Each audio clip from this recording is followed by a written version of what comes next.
আমাদের সামনে ওসমান হাদি নিউট হয়ে যায়, ড্রেসিং এ ধরে আপনি তাকাতে মানে দেখেন সুরান নূরে যে আল্লাহ তাআলা পর্দার কথা বলেছেন, এখানে দুটো বলেছে যে পুরুষও যেন চোখের হেফাজত করে, নারীও যেন চোখের হেফাজত করে এবং পর্দা করে। তাহলে একমাত্র নারী থেকে থাকবে, আমি তাকিয়ে থাকবো এটা? এই সমস্ত কথা যারা বলে, এবং আমরা দেখলাম পরের দিন তাকে এই করার পরে একটা গ্রুপ তার সামনে গিয়ে তার হাতে কোরআন শরীফ উপহার দিচ্ছে। আপনি উপলব্ধি করেন যে পুরো সোসাইটি দেখবে একটা ছেলে একটা লোক একটা মেয়েকে কিস করেছে, ড্রেস নিয়ে খারাপ কথা বলেছে।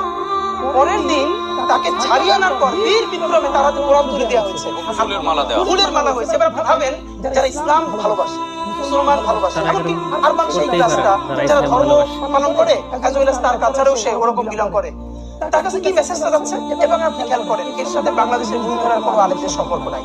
আমাদের আফসোস থাকে জানেন, আজ থেকে 15-16 বছর আগেও বাংলাদেশের যত ধর্মীয় ইস্যু এগুলো সব মূলধারার আলেমরা নিয়ন্ত্রণ করতেন। হঠাৎ করে কোনো ফেসবুক সেলিব্রিটি না, ধরেন বাইতুল মুকাররম মসজিদের খতিব